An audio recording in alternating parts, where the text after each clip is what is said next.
시작하겠습니다. 자, 이제 전기기기 기출문제 하도록 하겠습니다. 지금 쉬는 시간에 글이 올랐는데요.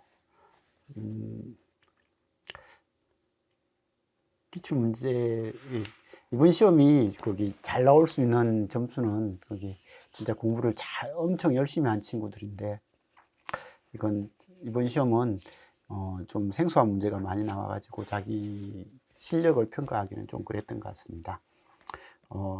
너무 점수에 대해서 연연하지 마시고, 이번 지방직은 똑같은 형태는 안 나오겠죠, 그죠?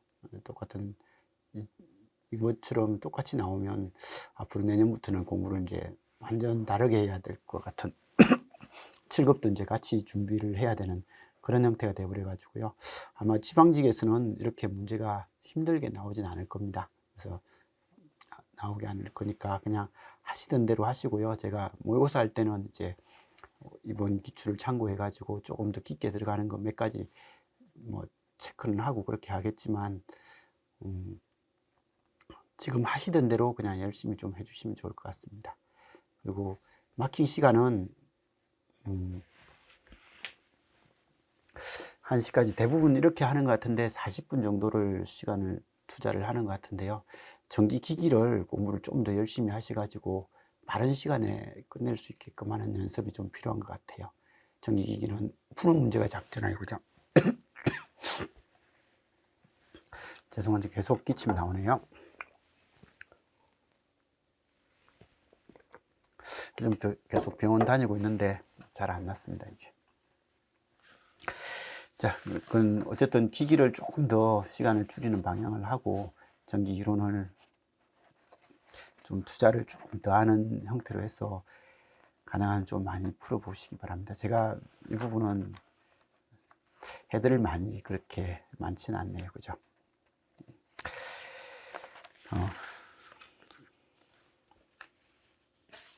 들 수가 없는 것 같습니다. 저도 이게 빠르게 풀라고 하면 지금 이런 문제들이야 이제 너무 익숙하니까 좀 풀지만, 그래도 좀 유형이 다른 문제 나오면 한참 고민을 하거든요. 그러니까 좀 풀이를 할 수 있는 방법을 약간 제시하는 형태라서, 제가 공부를 엄청 잘하고 그러진 않으니까 어떻게 한다는 건 잘 모르겠습니다. 자, 아무튼 지금 하고 계신 대로 계속 좀 준비를 해 주시기 바랍니다.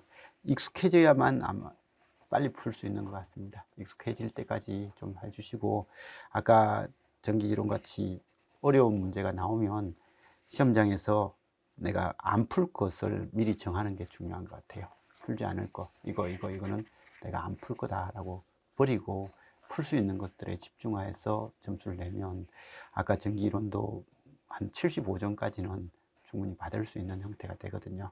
그래서 조금 그런 방법을 생각을 해 보시고 이제 다음 시험에 임해 주시면 좋을 것 같습니다. 물론 쉽게 나오면 딱 문제를 한번 보고 쉽게 나온다 싶으면 그냥 쭉 풀어 나가시면 되고요.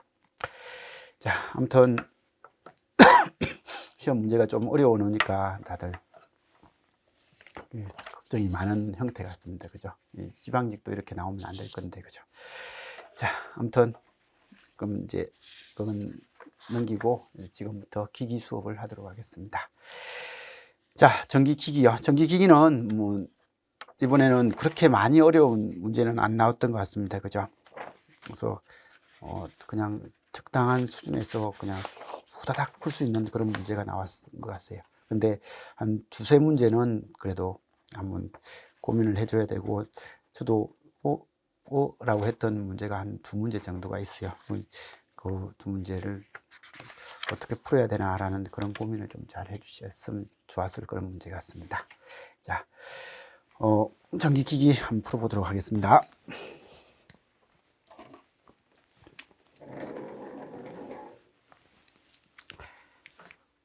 1번입니다. 직류발전기를 병렬 운전할 때요, 균합선이 필요한 결선 방식만을 모두 고르면 했는데, 이게 발전기의 병렬 운전에서 균합선이 들어가는 것, 그래서 이건 보고 좀 잘 찍어 주셔야 되는데요. 균합판이 들어가는 것은 우리가 전압이 불균일할 때 균합판을 쓰잖아요. 그죠? 그러면 전압이 불균일을 하니까 이게 어떤 관점이 될 거냐라고 하니까 이런 관점이면 분권이 들어갈 때는요. 이건 균합판을 쓸 자리가 없어요. 자리가 없지만 직권이 들어가면요.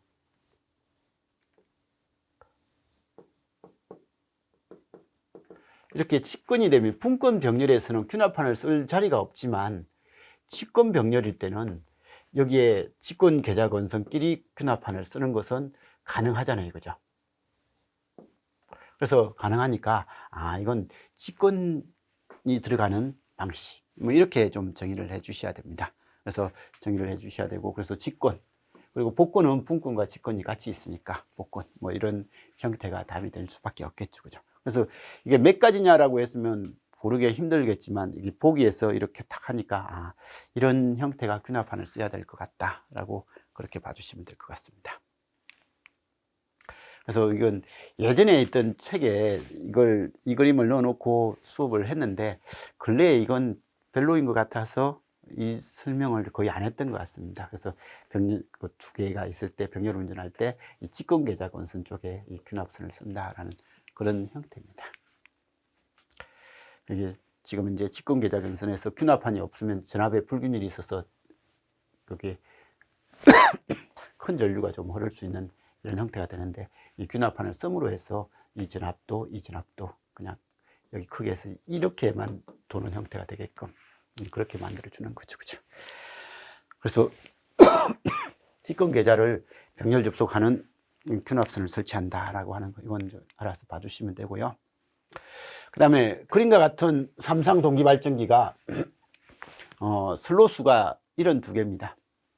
이런 두 개의 고정자를 가질 때 매극 매상당 슬로수라고 이렇게 나와 있습니다. 그럼 우리는 딱 볼 때 이거요. A, B, C 이렇게 했을 때 이건 삼상은 맞아요. 그죠? 근데 2극이죠. 2극입니다. 그래서 이건 NS 하나죠. 그죠? NS 하나를 만드는 거예요. 그래서 이렇게 해서 NS 이렇게 해서 되는 거거든요. 그러면 여기는 지금 이제 코일을 감아 가지고 할 때 이게 N, S, N, S, N, S 이렇게 해가지고 보통 발전기를 만드니까 이건 지금 이제 6극이죠. 그죠? 그래서 6극일 거고요.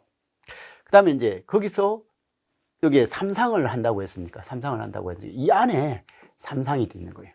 그래서 이게 6극 중에서도 하나, 둘, 셋으로 날라가지고 여기 들어가면 여기서 나오고, 또 여기서 들어가서 여기서 나오고, 또 여기서 들어가서 여기서 나오고 하는 이런 식으로 해서 감아서 이렇게 넘기고 하는 형태니까 여기에 삼상이 있는 거예요. 여기도 삼상이 있는 거고. 그러면 총 6극이고 그 한 극에 또 삼상이 있는 거죠. 삼상이 있으니까 그러면 총 이런 두 개의 슬롯입니다. 그러면 나누기 6 하면 12개죠. 이게 한 상당 슬롯이 12개가 들어가는 거죠. 그리고 한 극당요. 한 극에. 그러면 그 한 극에 삼상이 있으니까 여기를 3등분 했으니까 여기는 4개가 들어가서 매극 매상당 슬롯수는 4개가 될 거다. 뭐 이런 것은 그냥 쭉 보시면 될 것 같습니다. 그렇죠? 자, 3번입니다. 변압기의 삼상결선법에 대한 설명이다. 옳은 것은 뭡니까? 라고 그렇게 이야기했습니다. 뭐 이건 그냥 기본 문제죠.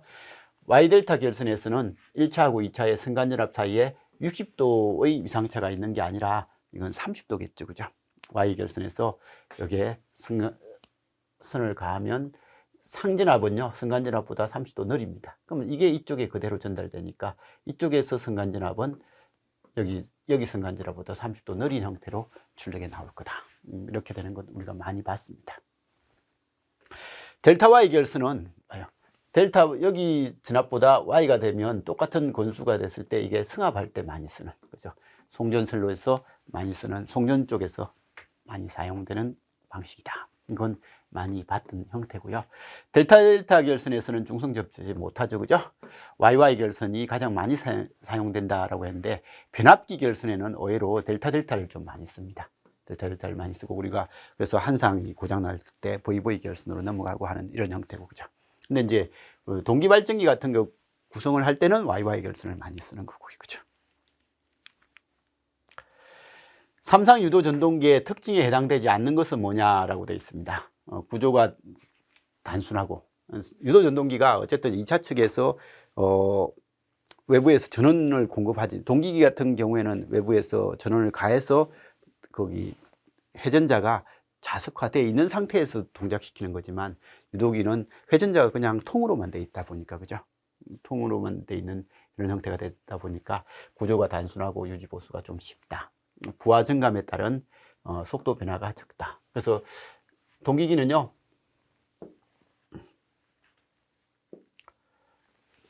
유도기는 이 그림이 이거잖아요, 이거죠.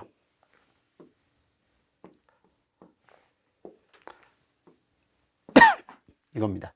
그럼 여기서 부하 증감에 대해서 속도가 지금 이제 이 속도로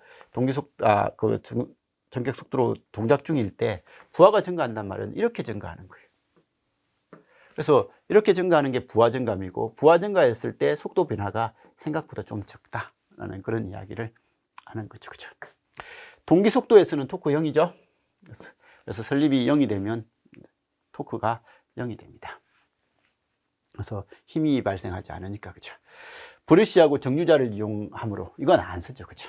그래서 이런 것들, 브러쉬하고 정류자 2차 회로에서는 그냥 농용 같은 거 생각해 보세요. 그냥 박아놓고 끝이죠. 그래서 이렇게 브러쉬하고 정류자가 필요한 건 2차 회전자에 전압을 공급을 하는 그런 구조가 되고, 동기기 같은 경우는 필요하겠지만 여기서는 필요 없다. 그래서 그에 비해서 출력이 크다.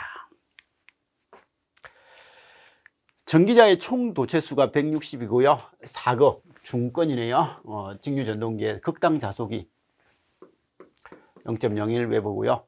전기자 전류 IA가 100일 때 발생되는 토크 T는, 이 형태는 2파이 A분의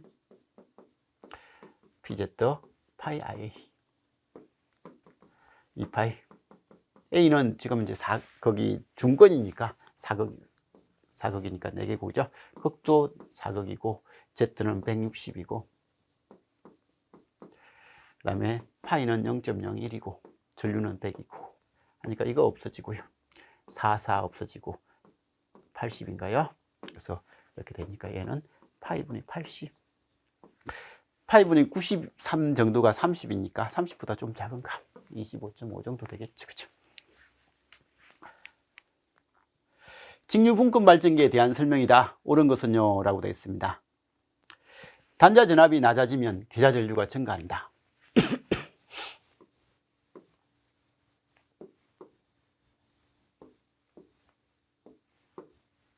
이게 단자 전압이잖아요, 그죠? 이게 계좌 전류고. 그래서 RF분의 단자 전압 V죠, 그죠? 그래서 단자 전압이 낮아지면 계좌 전류가 증가할 수가 없죠. 계좌 저항이 클수록 무부하 전압이 상승한다. 계좌 저항이 크면요, IF가 어떻게 돼요? RF가 크면 IF는 작아지고, IF가 작아지면 파이도 작아질 거고, 그럼 E는 K파이 N인데, 이건 회전수가 일정하다고 가정했을 때 파이가 감소하니까 E가 감소할 거다. 보상건선은 전기자 건선과 항상 직렬로 연결하죠, 그죠? 부하에 의한 전압 변동이 타여자 발전기에 비해서 좀 더 크다. 왜요? 여기서 분권으로 빠지는 전류가 있으니까, 타여자는 분권으로 빠지는 게 없으니까 여기서 전압 강화가 조금 더 된다라는 그런 내용이 있겠죠, 그죠? 근데 거의 비슷하죠, 사실. 그렇게 생각만큼 커지진 않습니다.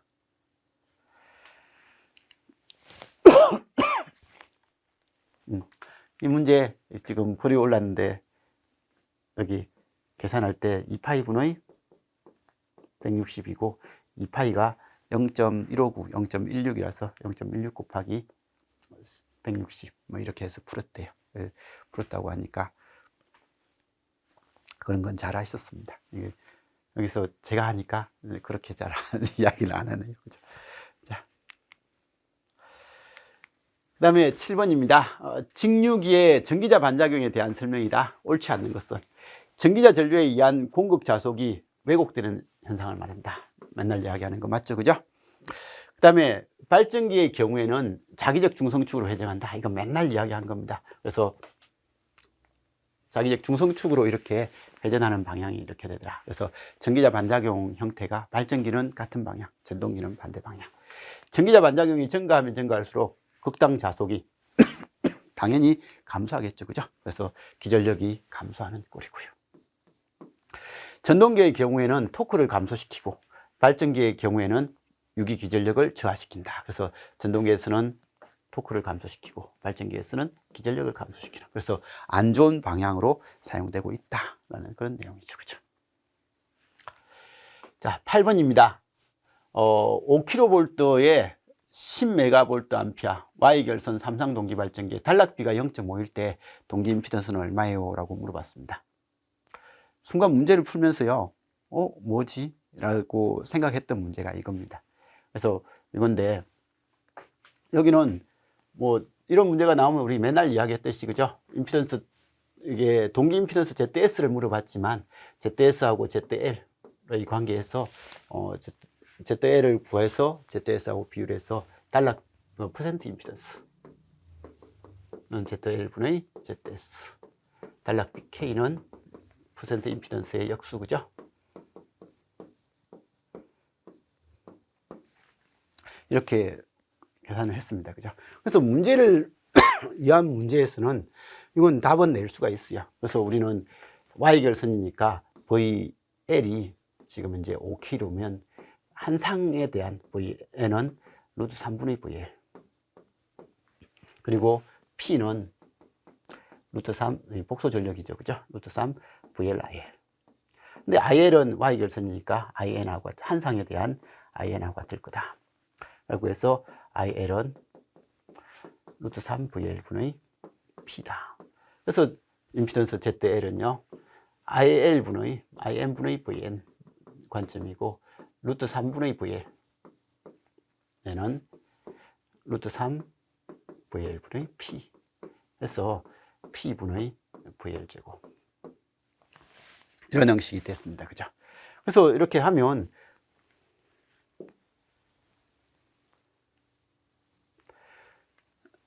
얘는 10메가, 그 다음에 5kg.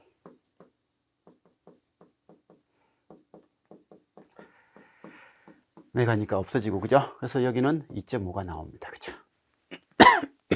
그래서 얘는 2.5가 나왔어요.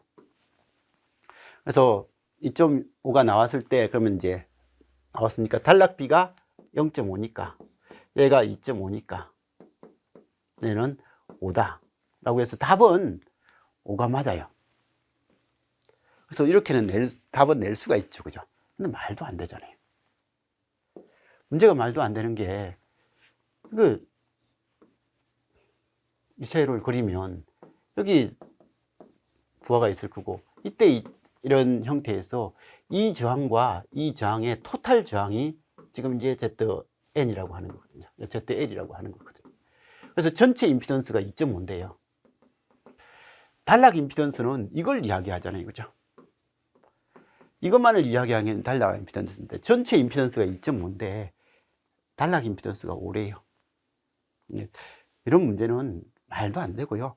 그리고 우리가 퍼센트 임피던스는 1보다 작을 수가 있지만 단락비는 기본적으로 1보다 커야죠. 그죠? 그래서 기본적으로 커주고 하는 이런 관계가 기본적인 관계가 돼야 될 것 같은데, 이 문제 출제자는 그냥 수식만 가지고, 수치만 가지고, 이렇게 수식만 가지고 문제를 푸는 이런 형태로 문제를 낸 것 같습니다.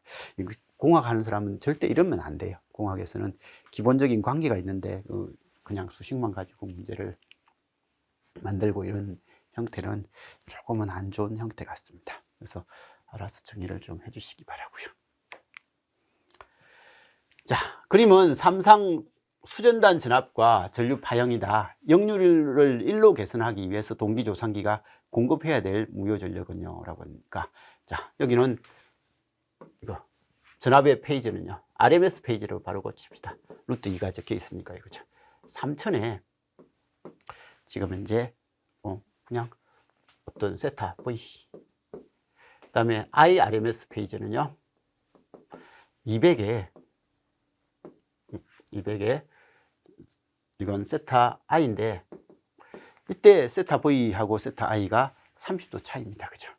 그러면 복소 전력은요 VRMS, IRMS의 컨주게이트 이렇게 될 거고, 그러면 얘는 이게 세타 V라고 하고요, 이게 세타 I라고 할게요.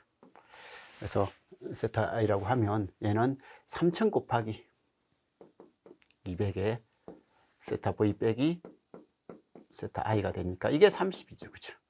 30 되고, 이거 지금 이제 600인가요? 미안합니다. 루트 3이네. 그죠? 이거 한 상인가요? 아, 상전합 상전주네요. 한 상입니다. 그래서 이거고, 그럼 우리는 3상이니까 3상은 곱하기 3 해가지고 사용을 하니까 여기는 3, 6, 18이죠. 그죠? 그래서 9 곱하기 2니까 1800 킬로에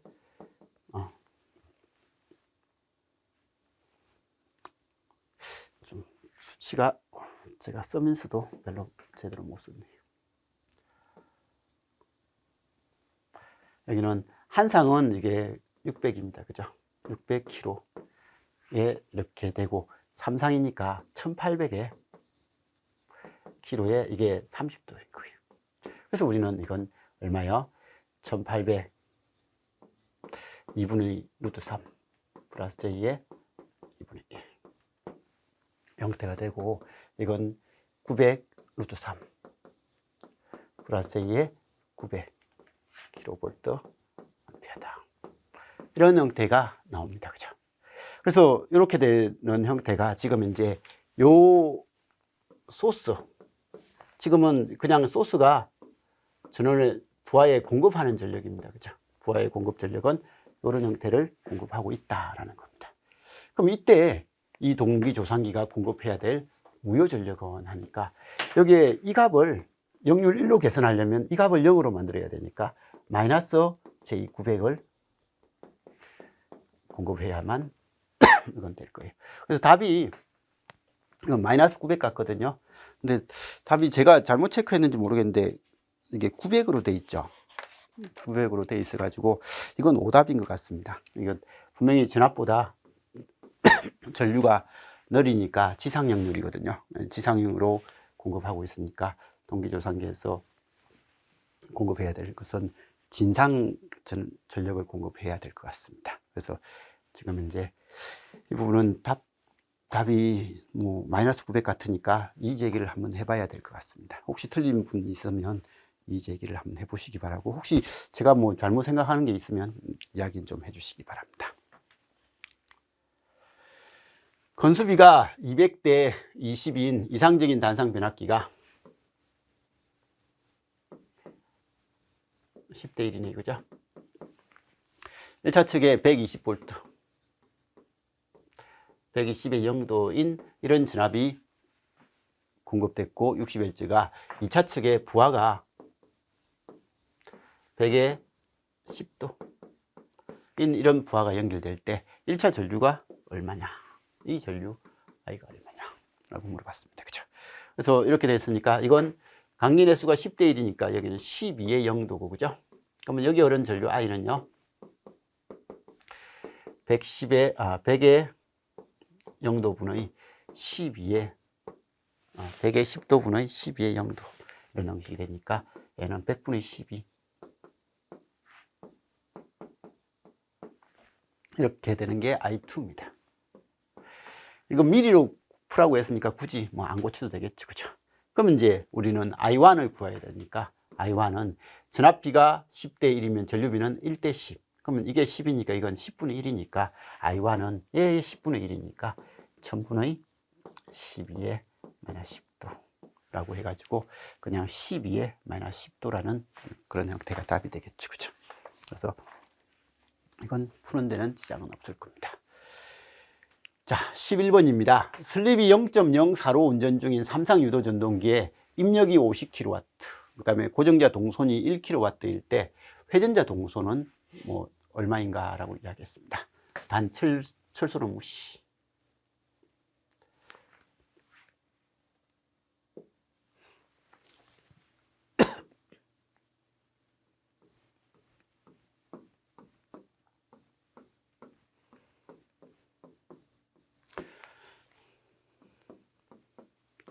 일차 입력 P1이고요.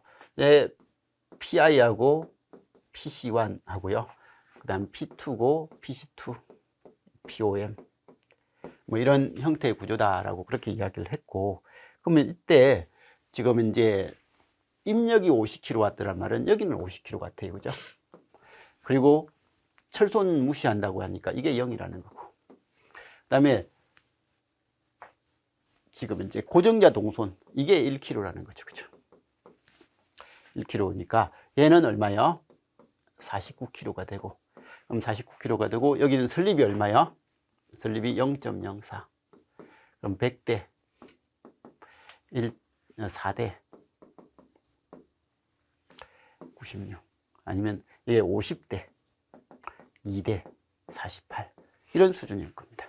그러면 이 문제는 안 풀어도 50에 해당되는 게 49kg니까, 그럼 2에 해당되는 것은 얘보다 2보다 약간 작은가, 50보다 약간 작은가, 그러니까 2보다 약간 작은가, 그럼 여기도 있고. 그럼 지금은 이 값을 물어봤으니까 답은 2보다 약간 작은 1.96 정도 될 겁니다.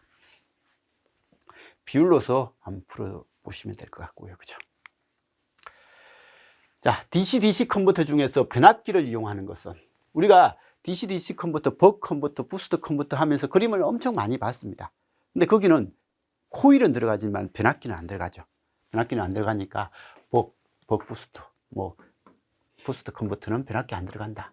안 들어가니까 플라이백 컨버터가 들어가겠구나 라고 해서 봐두시고요. 그럼 해로 보시면, 우리 책의 해로, 이게 지금 이제 다이오드 결대로 전류를 흘리면 여기에 플러스가 되는데 코스닥이 아니잖아요. 그죠?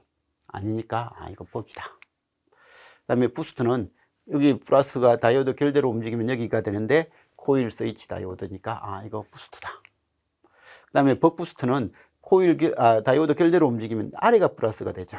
플러스가 되는 이런 형태는 벅 부스트고, 축은 이거보다 많이 복잡하더라 라는 그런 이야기는 했고요.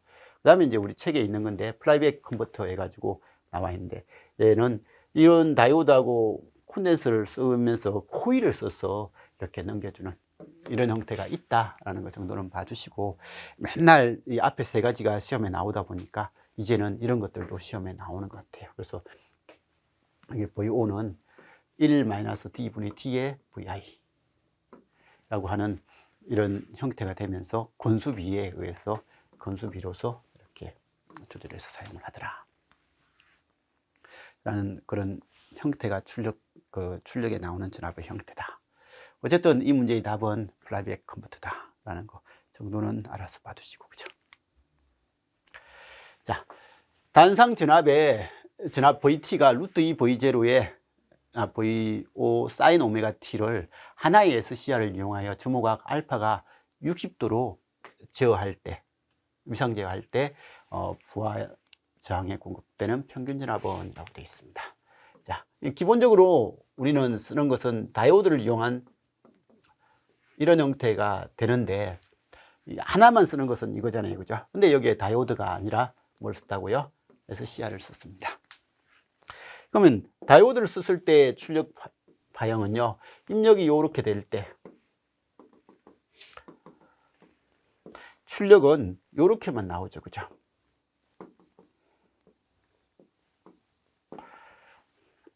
근데 여기서는 뭘 썼다고요?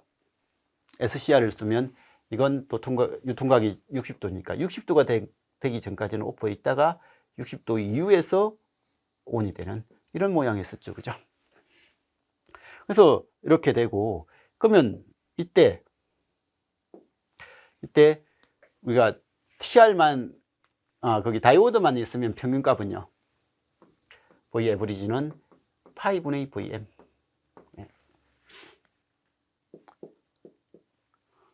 파이분의 1VM이라고 할게요. 이렇게 될 거고, 그죠? 근데 이게 반파니까, 그죠? 근데 지금 이제 이런 여기에 주기가 2파이잖아요, 그죠? 주기가 2파인데 이 면적이 2가 된다고 했어요. 그래서 2파이분의 2가 되니까 파이분의 1VM이 된다고 했죠. 근데 이게 이렇게 되면, 이렇게 SCR 형태를 써서 이렇게 제어를 하게끔 하면 이 면적은 얘가 60도가 되면 이게 1이고 이건 2분의 1이라서 이 면적이 2가 아니라 2분의 3, 1.5가 됩니다. 그래서 얘는 V 에버리지는 2파이분의 2분의 3 VM이 되는 거예요. 그래서 이런 형식이 된다라는 거, 이건 우리가 수업하면서 많이 봤던 거니까. 그래서 이런 거고, 얘는 4파이분의 3 루트 2 VO, 이게 답이 될 겁니다. 그리고 이런 답이 없고 루트 2 약분됐더라고요. 그래서 2 루트 2 파이분의 3 VO 라고 해서 1번이 답이잖아요, 그죠? 그래서 이런 것들은 뭐 이 형태를 알고 있는 사람은 이렇게 봐두시고, 이걸 모른다면 이 공식이 1 더하기 코사인 알파였나요? 그래서 1 더하기 코사인 알파 해가지고 2파이분의 1 더하기 코사인 알파, 여기가 1 더하기 코사인 알파 라는 형태로 이렇게 답을 낼 수도 있는 거고, 그죠? 이건 알아서 해주시면 좋을 것 같습니다. 그래서 우리 단상 반파의 위상제어 정육이 해가지고 나와 있는 거, 그죠? 2파이분의 1 더하기 코사인 알파의 VM이라는 이런 공식이면, 이건 뭐 기계하면서 저는 수업할 때 이 공식을 유도는 하고 한번 언급은 해드리는데 자주 안 쓰잖아요, 그죠? 저는 그림 그려가지고 많이 하는데, 뭐 공식을 암기하고 있는 사람들은 이걸 공식을 암기해서 사용을 해보시면 될 것 같습니다. 14번입니다. 전격 주파수 50Hz의 변압기를 1차측 전압을 유지하며 60Hz로 운전할 때 발생되는 현상이 아닌 것은 뭐냐라고 그렇게 이야기를 했습니다. 그래서 이건 처음에 주파수가 50Hz였어요. 이건 1차 전압을 유지를 한 상태에서 60Hz로 된다. 이건 맨날 했던 겁니다, 그죠? 그래서 이런 형태. 일단 무브와 2차 전압은 동일하다. 그래서 2차 전압은 주파수가 커졌을 때 보통 2차 1호에서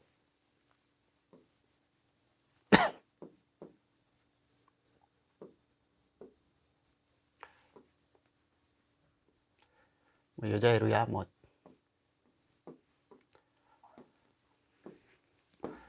무브화 상태가 되면 전류가 안 흘러요.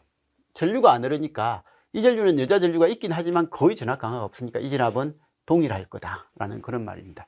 전압 강화가 없으니까 전압 변동이 안 생기니까, 무브할 때는 전압 변동이 안 생기니까 이런 단어가 나온 것 같아요.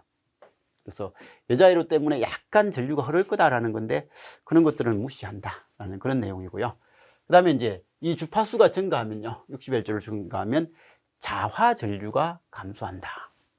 자화 전류는 여기에 있는 코일로 흐르는 전류잖아요, 그죠? 코일로 흐르는 전류니까 이 코일로 흐르는 전류는 아무래도 조금 감소할 것 같습니다, 그죠? 왜냐하면 여기 XL 값이 증가하잖아요.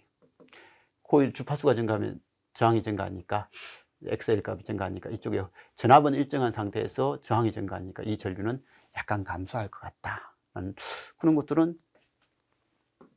맞을 것 같아요, 그죠? 철손이 감소한다. 철손이 감소한다라는 것은 이건 뭐죠? 주파수가 증가하면, 그죠? 주파수가 증가하면 우리 맨날 이야기했던 겁니다. E는 일정할 때 E는 4.44 FNBS 뭐 이렇게 돼 가지고, 얘는 N은 변화 없고 면적도 변화 없고 B하고 그러면 F가 E하고 관련이 있다. 그래서 E는 F하고 B의 곱이다. 근데 와류수는요, 두께의 제곱에 F의 제곱에 B의 제곱에 비례하니까 얘는 와류수는 일정하다.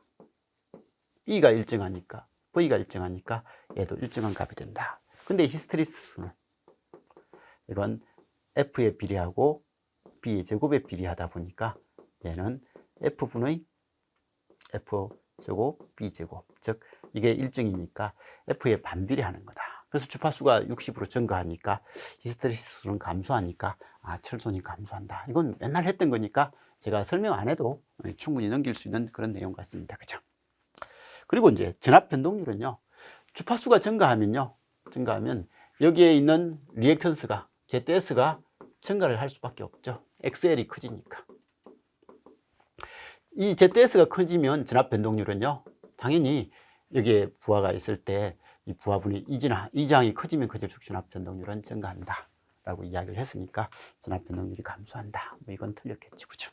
그래서 이것도 그냥 적당하게 풀 수 있는 것 같습니다. 그죠?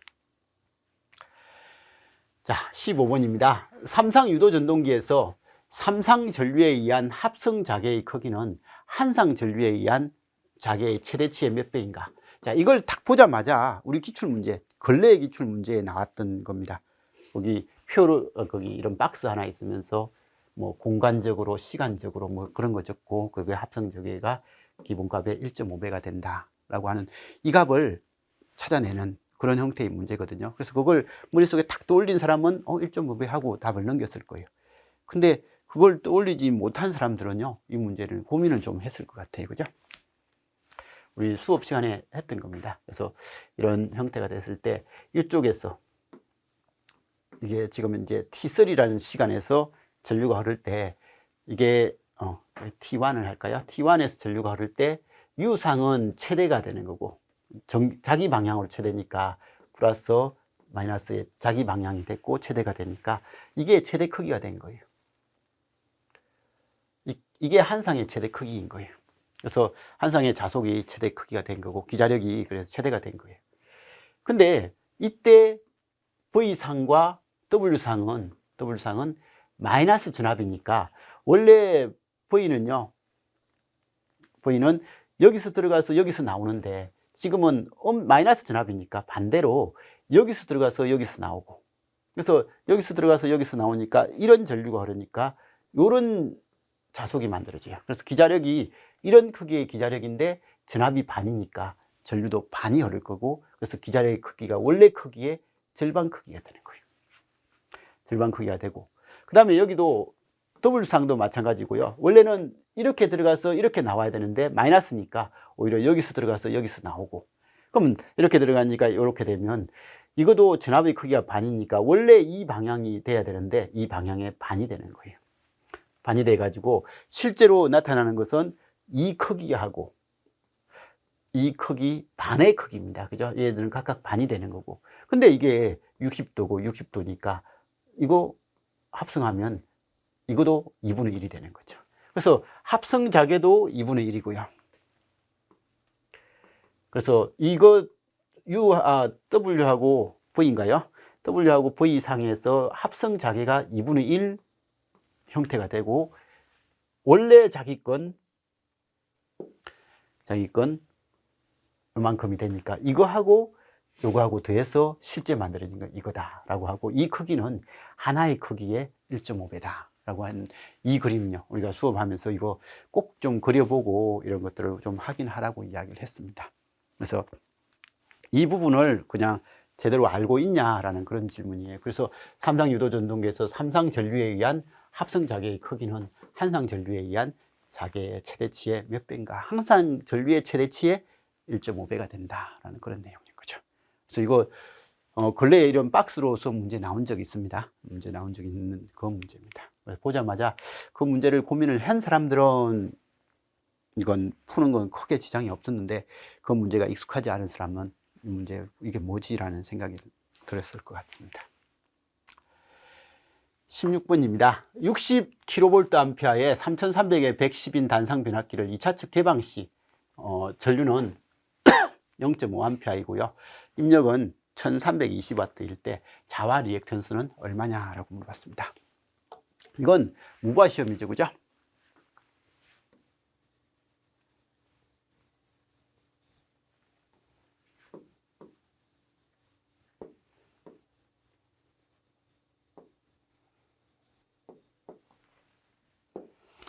그래서 이런 형태고요. 지금 이제 3300볼트 볼트고 2차 측이 지금 이제 여기 개방되어 있습니다. 개방되어 있으니까 이쪽 회로는 신경을 안 쓰는 거고요. 이때 전류는 0.5A의 전류가 들어간다는 말은요, 여기는 다 여자 회로죠, 그죠? 이쪽은 0이니까. 그래서 이 여자 회로에 흐르는 전류가 0.5다라는 그런 내용이고요. 그때 여기서 소비 전력이요, 이 회로에서 소비 전력 해가지고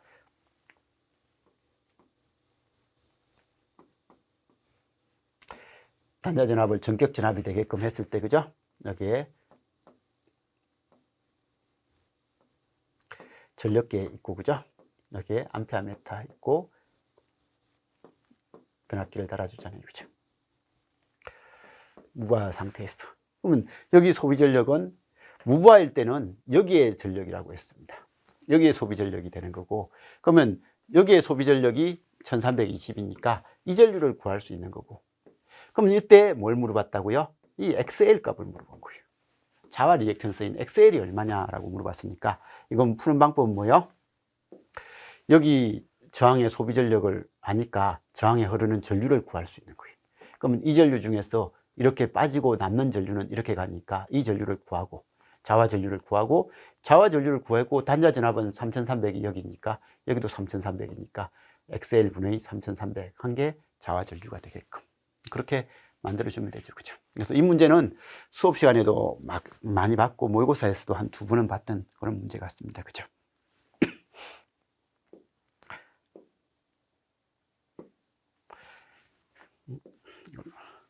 그러면 우리는 여기에 전력, 이 측정 전력 P는요, R분의 V제곱.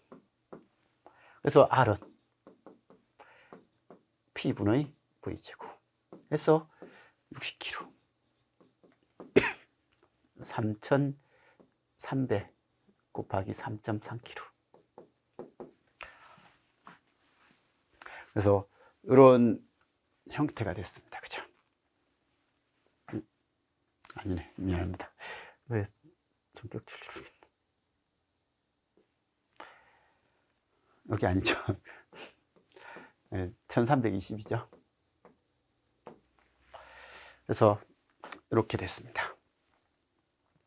그래서 1320분의 3300 곱하기 3.3요. 자, 그러면 이거 약간만 약분합시다. 3으로 나누면요, 1.1인가요? 1.1에 대해서 3으로 나누면 440이네요, 그죠? 이건 3300입니다. 1100. 그럼 동그라미 하나 없어지고 이 4가 되고요, 얘는 10이 되는 거예요. 이렇게 됩니다. 그래서 얘는 R은 4분의 3.3K 곱하기 10, 뭐 이런 형식이 답이 되죠. 뭐 더 이상 풀 필요는 없을 것 같습니다. 좀 글자가, 그래서 어쨌든 이 결과가 4분의 10 곱하기 3.3K, 이게 R 값입니다. 그러면 제가 구하고자 하는 것은 R이 중요한 게 아니라 이 전류, 철손 전류가 얼마인지 I가 중요하죠, 그죠?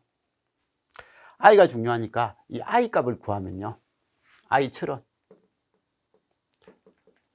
저항분의 전압이니까 4분의 10 곱하기 3.3kg 분의 전압은 3.3kg입니다. 그러니까 10분의 4. 그래서 지금 여기에 철선 전류가 0.4죠. 이게 나왔다는 말 때문에, 그러면 0.5가 들어와서 0.4가 이쪽을 가니까 이쪽에 흐르는 전류는 얼마요? 0.1이 아니라 0.3이죠, 그죠? 그래서 0.3, 0.4, 0.5. 맨날 3, 4, 5 삼각형입니다. 이것도. 그러면 이게 0.3이 되고 이거 XL이니까 우리 전압도 알잖아요. 전압도 아니까 전류하고 전압하고 저항의 관계 XL은 전류분의 전압 0.3분의 3300 해가지고 하니까 이건 동그라미 하니까 11인가요?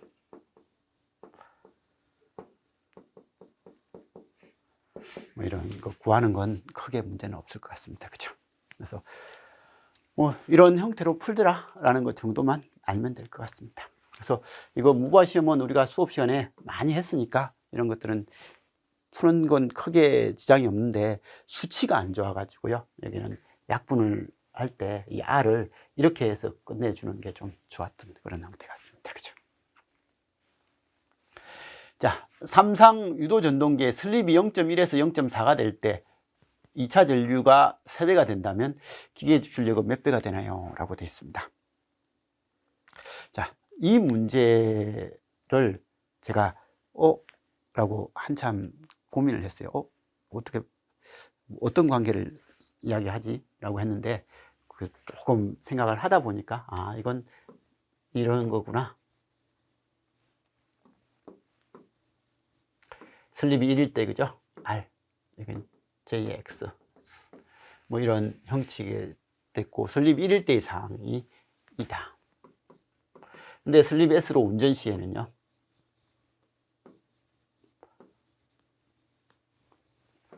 얘는 SAS SAB가 되고 R이고 J의 SXS 이런 형식이 되는데, 이걸 우리는 등가 변환해 가지고 얘는 E2라고 하고 얘는 S분의 R2, 얘는 J의 XS 이렇게 했고, 이걸 이런 형태, 그죠?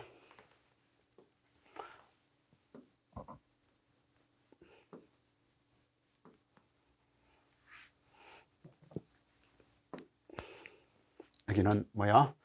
얘는 R2, J의 X2, XS, 얘는 S분의 1-S의 R2, E2 이렇게 이야기를 하면서 이제 2차 전류 I2가 흐를 거고, 그죠?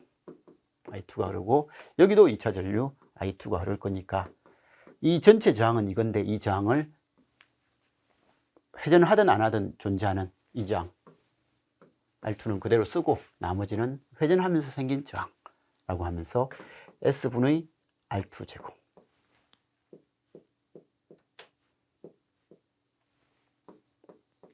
예 I 제곱 대 얘는 R2의 I 제곱 대 얘는 S의 1-S의 R2의 I 제곱 하는 게, 이게 P2, 이게 PC2, 이게 POM 이렇게 이야기한, 이걸 딱 생각을 해내셨으면 문제를 푸는 데 있어서는 크게 지장은 없었을 것 같습니다. 그죠? 그럼 지금은 이것만 이야기한 거예요.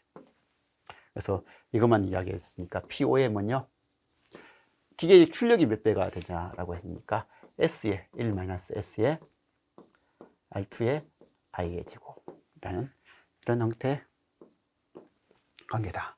그럼 슬립이 0.1일 때니까 0.1을 집어넣으면요, 0.1분의 1 빼기 0.1 곱하기 R2의 그 다음에 I2의 제곱이 전력인 거예요. 그럼 이게 얼마요? 0.1분의 0.9가 되니까 9가 되나요? 그래서 9가 되는 P 첫 번째는. 근데 P 두 번째는요, 이게 0.1에서 0.4로 갔으니까 0.4분의 0.1 빼기 0.4 곱하기 R2의, 이게 전류가 3배가 됐으니까 3 I2의 제곱 이렇게 됐거든요. 그래서 이렇게 됐으니까 이건 0.4분의 0.6이니까 얘는 4분의 6, 2분의 3 곱하기 R2 곱하기 9 I2의 제곱 됐으니까 여기 9 R2의, 이게 지금 이제 이만큼이 P1이잖아요. 그래서 P1보다 이 P2 값은 2분의 3배가 크다 라고 하는 그런 내용입니다. 그죠? 칠판을 제가 구조화를 못 시켰네요. 그죠? 막 쓰다 보니까. 아무튼 2분의 3배가 더 크다 라는 그런 내용이 답이 됩니다. 그죠? 자, 이 문제는 잘 모릅니다. 잘 모르는데 우리 시험에 이게 나왔잖아요. 그죠? 우리 기출에 나왔던 거. 다음과 같은 특성을 갖는 펜 부하를 전동기로 구동하고 있다. 그래서 부하의 속도가 현재 속도의 2분의 1로 낮아진 경우 부하 구동했을 때 펜 부하의 특징이 토크는 회전수의 제곱에 비례한다 라는 이런 문제가 한 2문제 정도가 우리 기출에 나왔습니다. 그래서 우리 기출에 나왔으니까 이걸 보고 펜과 펌프, 플로우 뭐 이런 부하는 속도의 제곱에 비례하는 부하 특성을 가진다. 토크 특성을 가진다. 그죠? 그래서 속도의 제곱에 비례하는 토크 특성을 갖는다 라고 하고요. 그리고 이런 형태는 뭐로 동작되는 교류 전동기를 통해서 부하를 가변속 운전을 하면, 교류 전동기를 하니까 여기서 나오는 것은 AC가 나와야 돼요. 근데 DC를 집어넣어 가지고 AC를 나올 수도 있고 AC를 집어넣어서 AC를 나올 수 있는데 우리 초프회로는요, 초프회로는 DC-DC입니다. 인버터는 DC-AC죠. 그죠? 그러니까 이렇게 되니까 이 변환기는 요걸 가지고는 교류 전동기를 구동을 못 해요. 묻으니까 얘는 AC를 만들어낼 수 있는 인버터를 통해서 만들어낼 수 있더라 라는 이런 관계를 보고 답을 잘 정리를 해 주시면 좋을 것 같습니다. 그래서 이런 부하는 이런 펜 부하는 어쨌든 우리 이런 기출에서도 몇 번 언급됐지만 이런 전동기의 관점이다 라는 것 정도는 좀 봐놓으시는 게 좋을 것 같습니다. 자, 이 문제는 찾아보려고 했는데도 전공서적에 잘 안 보이더라고요. 이런 형태요. 유니버설 전동기에 대한 설명이다. 옳지 않는 것라고 해가지고, 유니버설 전동기가 뭐요? 우리 직류도 쓰고 교류도, 직류, 교류 겸용으로 쓰는 전동기잖아요. 그죠? 그래서 전동기인데, 이런 전동기가 예전에 많이 쓰였고, 현재는 단상 유도 전동기도 많이 쓰고, 뭐 이런 형태. 이게 조그만한 애들은 단상 유도 전동기라든지 아니면 유니버설 형태를 그래서 많이 사용을 하고 있다라는 것 정도 봐두시고, 헤어 드라이어 같은 경우에 유니버설 전동기를 쓴다 뭐 이런 것들은 등장을 하던데, 어쨌든 이거에 대한 이런 관점은 크게 적혀 있지는 않습니다. 옳지 않는 것은 해가지고요, 와전류 억제를 위해서 고정자 철심을 적층한다. 이건 유니버설 전동기라서가 아니라 이 전동기에서 모든 형태에서 와전류 억제를 위해서 고정자 철심을 성청해서 사용한다. 뭐 그건 틀린 것 같지는 않고, 그죠? 교류 운전 시 토크의 맥동은 피할 수 없다. 그러니까 직류 교류를 겸용하는 유니버설이다 보니까 직류일 때는 그게 연속으로 전압이 일정한 크기가 들어오니까 맥동이라는 게 들쑥날쑥한 현상이잖아요. 그죠? 그런 것들은 없는데 반해서 교류는 올라갔다 작아졌다 올라갔다 작아졌다 이렇게 계속 하다 보니까 맥동을 피할 수 없다. 어쩔 수 없이 맞는 것 같아요. 그죠? 정류 지연을 억제하기 위해서 저항이 큰 브러쉬를 사용한다. 그래서 이건 잘 모르지만 정류 지연, 이건 시정수예요. 시정수를 사용하는 거고요. 이 전동기에서는 RC 회로가 아니잖아요. RL 회로거든요. 모터에서는 RL 회로가 되는 거고, RL 회로에서의 시정수는 R분의 L이에요. 그러면 딜레이가 많이 되는 거, 시정수가 커진단 말은 지연이 좀 많이 되는 거거든요. 많이 되는 거니까 정류 지연을 억제하기 위해서, 즉 정류 지연을 작게 하기 위해서, 지연 시간을 줄이기 위해서 그럼 시정수를 작게 하는 거예요. 시정수를 작게 하려면 저항을 어떻게 해요? 저항이 큰 브러쉬를 사용한다 하는 그런 의도의 내용이고요. 역률 향상을 위해서 궤자 건선의 건수를 증가시킨다. 자, 역률을 증가시킨다. RL회로잖아요. 그죠? R 플러스 J, XL. 이 XL이 작아져야 되는 거예요. 그럼 역률이 개선되죠. 근데 XL이 아까도 했듯이 XL은요, 전기 이론에서 L분의 μS의 N제곱이거든요. 강긴 횟수가 증가하면 L입니다. 인덕턴스가 커지고, 인덕턴스가 커지면 XL이 당연히 커질 거니까, 이게 커지면 역률 향상되지는 않겠죠. 그죠? 역률이 나빠지겠죠. 그죠? 그래서 이런 형태. 그래서 이건 말은 유니버설 전동기라고 이야기를 했는데, 풀이는 그냥 일반적인 회로 관점에 대한 풀이다 라는 그런 형태로 그냥 봐주셔야 될 것 같습니다. 그래서 이런 것 정도도 좀 봐주시기 바라고요. 20번입니다. 이건 많이 봤던 형태죠, 그죠? 그리고 답도 그냥 많이 본 형태에서 답이 나왔습니다. 전력 반도체 소자에 대한 설명이다. 옳지 않은 것은 뭐냐? SCR은 전격 용량이 큰 전력 변환기에 적합하다. 그래서 SCR은 뭐야? 전류가 일단 많이 흘러야 되는 그런 형태에서 사용을 하고 있다라는 그런 내용이고요. 트라이악은요, 다이악, 트라이악, SCR 이런 종류는 턴온은 가능한데 오프 제어를 못하는 거죠, 그죠? 오프 제어를 못하는 형태다. 오프 제어를 할 수 있는 것은요, 게이트 턴 오프 이런 것들, BJT나 모스펫 이런 것은 당연히 온 오프가 제어가 가능한데 이 SCR이나 트라이악은 온 제어는 가능한데 오프 제어는 안 되더라. 모스펫은 스위칭 주파수가 높은 전력 변환기에 적합하다라고 이야기했고요. GTO는 이건 턴 오프는 하는데 단방향 전류 소자다. BJT도 단방향이고요. FET도 단방향입니다. 전류가 흐르는 방향은 항상 이 방향밖에 없어요. 반대로 전류를 흘릴 수가 없어요. 근데 이제 여기서 턴 온하고 턴 오프가 둘 다 가능하다. 스위치 온도 시키고 오프를 시킬 수 있다라는 그런 내용이었죠. 그죠? 그래서 이거 오프 제어 할 수 없다. 이거 맨날 시험에 나왔던 거니까 문제는 크게 지장은 없었을 것 같아요. 자, 아무튼 지금 풀어봤을 때 그냥 딱 시험을 봤을 때는요, 아마 이게 힘들 문제가 좀 있어 보이지만 사실은 그렇게 많이 힘든 건 아니잖아요, 그죠? 그래서 우리가 다 아는 내용인데 시험 출제자가 의도를 빨리 파악해야 되는데 그걸 빨리 파악을 못 해가지고 좀 힘든 거예요. 제가 머뭇거렸던 문제가 아까 8번 하고요, 8번하고 여기 17번이요. 17번이 단지 이렇게만 나오니까 어떤 공식을 써야 되나? 라는 그런 형태가 좀 뭘 잡아야 될지 몰라가지고 머뭇거렸던 것 같아요. 나머지는 그냥 풀면 되겠지 하고 그냥 풀었던 것 같고, 몇몇 말로서 된 문제, 18번도 여기 이건 이거겠지라고 해서 찍어서 맞췄습니다. 저도 3번 같은 경우는 찍어서 맞췄는데 풀어서 맞춘 게 아니고요.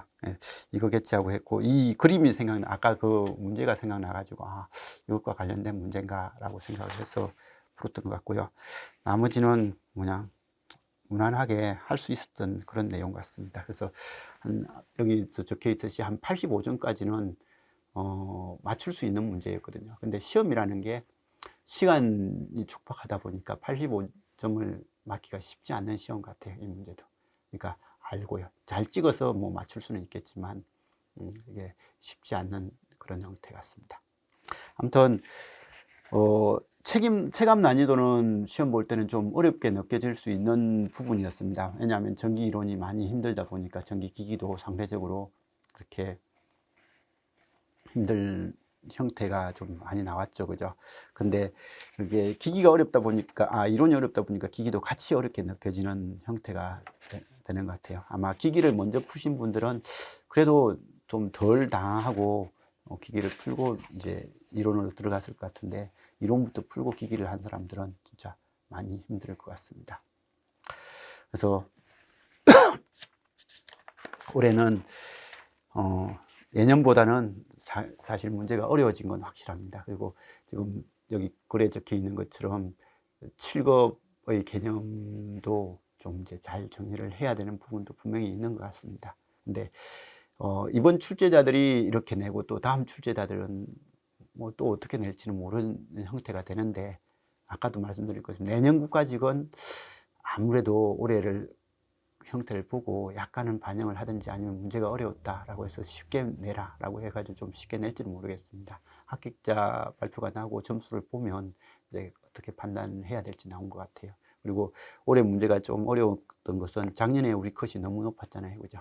그래서 행정이만큼 컷이 높아져 버리니까 이게 컷을 조금 낮추자라는 의도에서 이 문제가 어렵게 나올 수 있을 것 같은데, 올해 이제 컷을 한번 보고 내년 이제 시험을 생각을 해 주셔야 될 거고, 지방직은 지금 공부가 어느 정도 잘 돼 있는 분들은 그냥 여기서 라플라스라든지 이런 것들을 좀 자기가 체크할 수 있는 것들을 조금 더 체크해 가지고 7급 내용을 좀 보시는 건 도움이 될 것 같고, 이게 기본 정리가 아직도 좀 덜 돼 있다 싶으면 기본 정리를 한 번 더 보는 게 확실하게 낫습니다. 아무리 문제가 어려도 지금 75점 정도까지는 충분히 맞출 수 있는 시험 문제들이거든요. 근데 그게 75점을 못 맞고 그리고 나머지 뭐가 틀려지는 이유가 어려운 것들이 있어서 그 어려운 것들이 현혹돼서 그런 거니까, 그렇게 안 하려면 내가 알 수 있는 것들은 확실하게 맞추는 전략으로 가야 되니까, 자기가 좀 정리가 안 되는 사람들은 쉽게 주는 건 무조건 맞추자라고 생각을 하고 봐주시는 게 좋은 것 같습니다. 그리고 기기 문제들은요, 너무 불편해요. 이 출제자가 누군지 말을 모르겠지만 문제를 15번이라든지 17번 이렇게 너무 단순하게 이렇게 문제를 작게 줬어요. 좀 더 이런 문제를 주려면 이 공식을 생각할 수 있는 실마리를 조금 더 줬으면 좋겠는데, 그냥 탁 던져주듯이 이렇게 하다 보니까 우리가 여기서 그 상황을 생각을 해야 되는데 그게 쉽지 않는 것 같아요. 문제가 출제하는 사람이 조금 더 시험 보는 사람들을 배려를 하는 문제가 나왔으면 좋을 것 같다라는 생각이 들어요. 혹시 여기 계신 분들이 다음에 출제를 하게 되면 너무 이렇게 단편적으로 내지 말고 이걸 유추할 수 있는 힌트는 좀 주고 문제를 좀 내줬으면 좋겠습니다. 그렇게 좀 해주시고, 아무튼 두 과목 다 시험 보신다고 그날 시험 보는 날 많이 힘들었을 것 같아요. 그래서 그렇지만 뭐 이제 시험은 끝났지 않습니까? 그죠? 결과에 연연하지 마시고 지방직하고 앞으로 군무원도 남았고 7급도 남았고 많은 시험이 남았습니다. 그때까지 또 최선을 다해서 올해 자기가 원하는 시험 꼭 합격해 보도록 합시다. 자, 여기까지 하고 마무리를 하는 걸로 하겠습니다. 이상입니다.